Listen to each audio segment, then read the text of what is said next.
Hello again. Thank you all. For those of you who are joining us for what this is our fifth interview, I believe, this morning. Happy Election Day. My name is Justin Villard with the Committee of 70, and we're excited to continue our conversations with Daniel Pearson from the Philadelphia Inquirer, an editorial writer with their team. And so, Dan, thank you for being here. Appreciate it. Thanks for having me.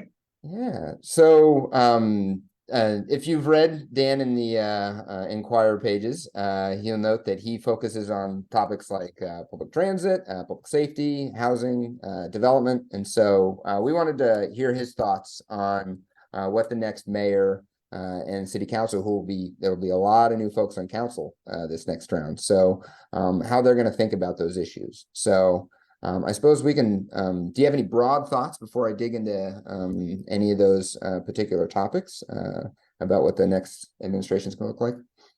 Yeah, it's an interesting topic for this mayor because she is, her history is as a district council member, meaning that she was in control of what got developed and what didn't, what the zoning maps are for her district, which didn't have a ton of demand for housing and development.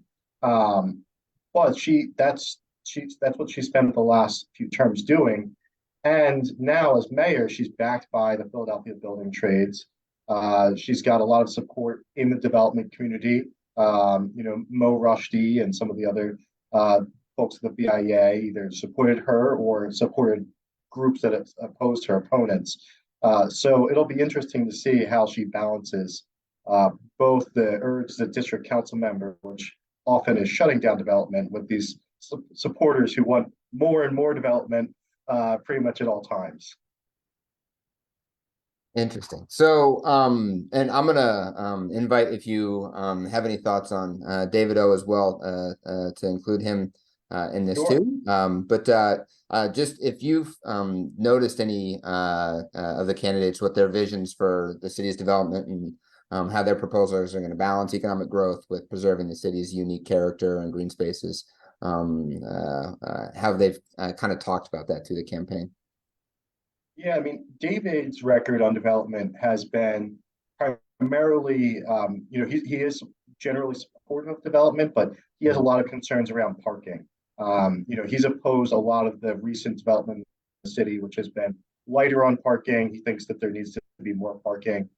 Developers tend to say that makes housing more expensive and makes it harder to develop housing to do, but that's been his big priority.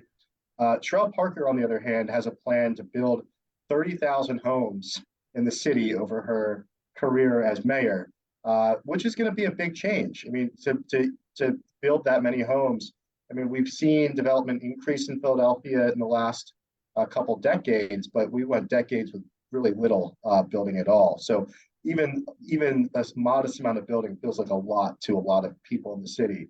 So it'll be interesting to see because I do think the city needs those homes, but how to deal with the opposition is going to be a big challenge of her term as mayor. She was one of them. Absolutely. Have the candidates discussed how do they plan to address gentrification, displacement, and equitable distribution of those benefits? Yeah, I mean, so the Parker plan for housing is for both market rate and affordable housing. Mm-hmm. So, if you are, somebody in Philadelphia who is a sanitation worker, it used to be very affordable for you to buy your own home in Philadelphia. We have a lot of row homes that were available sometimes for five figures for something that was still in livable condition. That's kind of gone now from the city. So Sherrod Parker has supported a lot of programs that are meant, first of all, for help keep long-term homeowners in their home. She's been a champion of things like basic systems repair, which gives you a $10,000 grant. She created a program called Restore, Repair, Renew, which offers about $40,000 of loans to homeowners. So if you're a longtime homeowner in Philadelphia who's concerned about displacement, I think Sherrod Parker's offer to you is that, look, I'm going to support development, right? That vacant lot on your block that the city owns, I'm going to sell that. It might be a market rate home, it might be an affordable home. But what I'm going to do for you is we're going to take through the construction tax and some of these other fees that we have, we're going to take some of the money that developers are making and we're going to help make you whole in some way. So it's a very, smart way of thinking about it, where you're telling people that they have to accept some level of development, but there's going to be a benefit for them. They're going to be able to stay in their home a little bit longer because you could get displaced by higher taxes, but you could also get displaced by your roof leaking if you can't afford Mhm. the $9,000 to fix that. That's going to make your home uninhabitable. Mhm. So by offering this money, this is going to help, I think, a lot with gentrification. But she does need to figure out something for renters. That's a growing population in Philadelphia, and there's just less resources available for them. Right. So as we hear about through the primary and now in the general, one of the primary issues that matter to a lot of voters is public safety. And so turning to that, what are the key challenges facing the city, just to kind of frame the question, and then what are the candidates' policies that they're proposing? How are they going to address those challenges? Yeah, I mean, the big problem for public safety in Philadelphia is resources. I mean, Mhm. the Philadelphia Police Department does have the largest budget, of any single department, but it's still less on a per capita basis than Chicago's Mhm. department or Boston's police department. We're still spending less money. So sometimes residents have this idea that, oh, we're spending $900 million on police. It's so much money. It is a lot of money, but the school district is spending $4.5 billion. SEPT is spending 1.7 billion. I mean, when you're a big agency with thousands of employees, it really isn't going as far as people might want it to. So it's not going to significantly increase either. So we do have this kind of underfunded police department, and we have a city that has a lot of challenges. You have a lot of people growing up in tough conditions in Philadelphia, and you have a district attorney who is doing a lot of great work on restorative justice, but some people complain that he's hard to work with. Mhm. So I think she's going to try to come in, try to corral Larry Krasner a little bit as much as possible. And she does have, I think, really strong partnerships at the state level to lean on.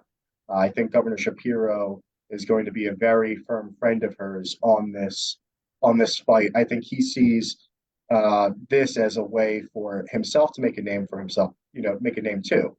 Because if he can, he's a very ambitious guy. If you can say that, hey, I helped take Philadelphia from 500 back to 250 homicides a year, I think that's definitely a feather both of them would like to have in their cap. It's just how achievable is that goal. Right. So you started to go down this road, but I'm curious, how will the candidates balance the need for law and order with kind of ensuring protection of civil rights and addressing concerns related to, criminal justice reform and community policing? Yeah, it's interesting because Parker and O kind of are in a similar place, but differ on the specifics. Right. Sherelle Parker wants to bring back what she calls Terry stops or limited stop and frisk. When you hear about her talk about the details, it's actually not that different than some of the stuff that does go on. Still, she's not talking about, Michael Nutter's stop and frisk, which was just stop anybody anywhere and search them. She's talking about, a more limited form. Mhm. David O opposes that, but he wants to end Isaiah Thomas's driving equality law, which is almost a motorized form of stop and frisk. I mean, you're taking offenses that are non public safety related, like a tail light being out, which I mean, obviously you want that to be on, but Right. you're pulling somebody over for that. That's really not in the evidence that I've seen leading to a significant amount of weapons or drugs found or people arrested, and it takes up a lot of resources. Actually, sometimes you see this happening. You'll see 15, 20 police searching one guy's car, and so I kind of I've been surprised by his support because it's not a very effective strategy. But it's going to be it's going to be a big challenge for Parker going forward because on the one hand, she wants the police to be more proactive. She seems to be one of the people who has felt that since the last few years, police have been a little bit uh, disempowered. But when you empower the police, how do you avoid what happened to Eddie Irizarry? Um, which is something that police have been a lot more willing to defend than they were the George Floyd murder and some of these other cases. And there's a big gap between what the public considers acceptable and what police consider acceptable often in these situations. And it's going to be an ongoing theme for her administration. If she wants police and she feels that she needs police to be empowered, it's going to be inevitable that some situation will come up that's going to be hard for her to handle within her first 4 years. Interesting. You also do a lot of work on or writing a lot about public transit, mass transit. And so I'm curious if there are any overarching issues that you think will come to the fore in the early first couple of years of the next administration. What you're thinking about as the new administration and council come in related to issues on transit as well.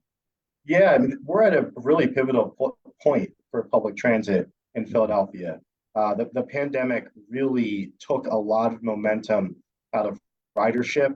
It's created a budget deficit in the operating budget, which is very frustrating because SEPTA is slowly trying to grow the capital side of its budget. So we can be, so we can get that healthy again and then take a hit on the other side, on the operating side. We have a federal infrastructure bill that right now, Philadelphia seems to be the largest big city that will not get a single new project from this bill. Wow. New York is getting a Second Avenue subway. They're getting a rebuilt Gateway Tunnel. LA, San Francisco, all these other cities are getting something. It might not be massive, but it's something. Right now, we're going to get nothing. Parker could. City Council's expressed support for the Boulevard subway. PennDOT's doing a study.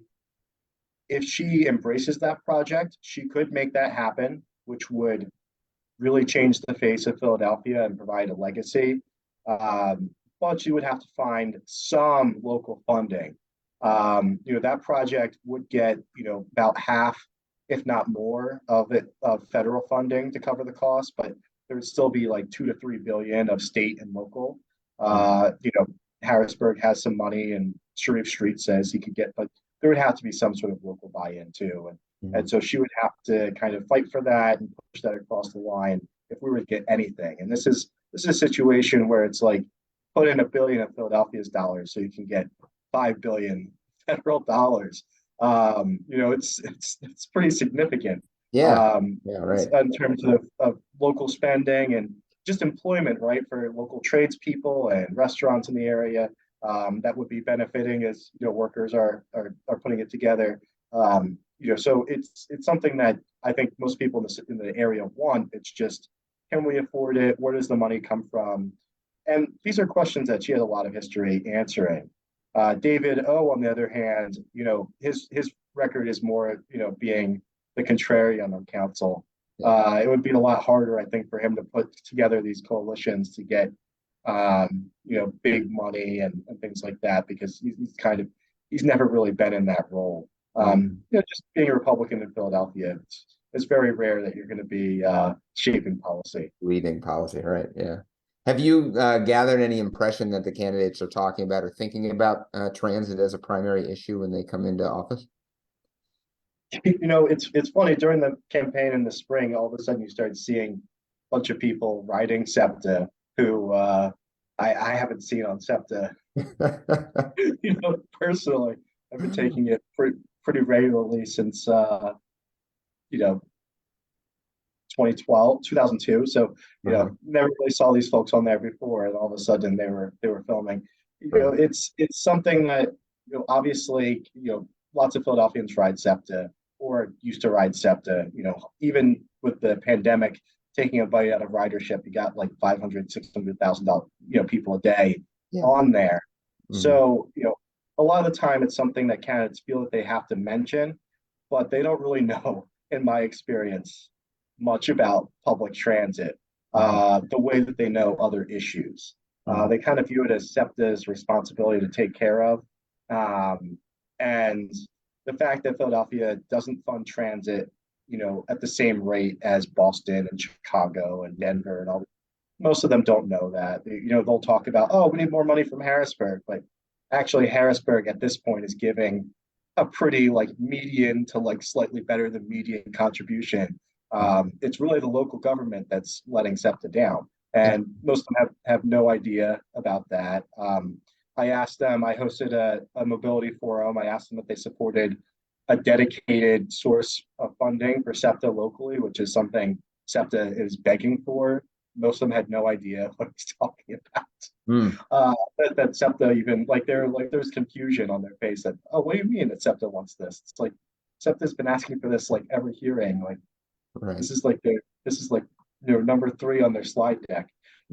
So it's something that I would love to see Philadelphia or Pennsylvania have even one or two real transit nerds in elected office.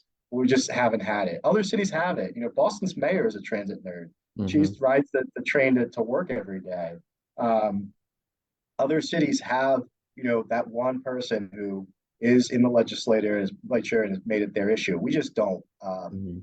And it's a little frustrating because it's not that complicated. Hmm. And I think if you had somebody who really understood it in the room, to quote Hamilton, the room where it happens, it would make it a pretty big. It's not just about money either. It's about all the little impediments to riding the bus or riding the train that you don't really think about if you've been driving to work Hmm. uh, every day in your company or state or city provided car for the last 2 decades. Hmm. Um, and so it's a little frustrating of an issue for me sometimes, but we're getting there. Yeah. Interesting. So we've largely framed it within the mayoral race, and I'm curious. City council is going to have a fairly large. I forgot what the number is, but within the last 4 years, over half of council is new. Yeah, And we'll have a new council president. So what kind of things are you looking out for when council reconvenes in yeah, 2024? yeah. I mean, we are having a big turnover. We were going from a council that was filled with like entrenched folks who have been there since the 80s to now, pretty much everybody is going to be uh, within the last 5 years. Hmm. Uh, Isaiah Thomas and Kathy Gilmore Richardson and Jamie Gaultier are going to be senior members when Right. they were freshmen last term. Uh-huh. And what that does is it really, if you have a bright new idea that hasn't really gotten picked up, it does give it a chance of getting more of an airing. The at-large council members, I think, do have a chance to assert a little bit more influence now that Darrell Clark isn't going to be the council president. He's kind of like dismissed the idea that at-large council people can introduce zoning regulations or Mm-hmm. that zoning regulations can apply to the whole city. It's always Hmm. been like a opt-in type of a deal. And I think Sherelle Parker and the at-large members both would like to see more of a unified approach to solving problems. And having a lot of new members makes that um, more likely. It's really interesting because new members are less stubborn, Right. and you could do that as good or bad depending on what your perspective is. Right. If you are somebody who has been very opposed to new development in your neighborhood, and Darrell Clark has been your council member. He's been very helpful and his stubbornness has been a benefit to you. And you might love his stubbornness, and you might not be happy. Not that Jay Young would be more supportive of development. He's pretty much similar thoughts on it as Clark, but you might be a little bit miffed if you have a more accommodating, more willing to compromise council member replace somebody. On the other hand, if you're a mayor who's trying to get a citywide agenda done, like the Right. last two mayors who've been stymied, having a Hmm. more reasonable council that's more willing to cut a deal and less stubborn might Hmm. be really helpful. I think Michael Nutter is a little jealous looking at what Sherelle Parker gets to work with compared to what he had to work with because he had a lot of strong personalities. He had a lot of people who had been there since before he was elected, Hmm. and they just weren't ever going to take, uh, his side without fighting him about it. Whereas I think Sherelle Parker is going to get to 9 votes most of the time. She would have to propose something, I think, very unpopular to not get to 9 votes and to not. I mean, Michael Nutter wouldn't even get a hearing sometimes. I mean, he promised to try to sell PGW and basically got drowned out of his budget hearing. I don't think any of that's going to be happening to Sherelle Parker. I'd be extremely surprised. And if the Republicans win, she might not have much opposition at all. I think she's going to be, a lot of things will be sailing through, at least initially, under her leadership.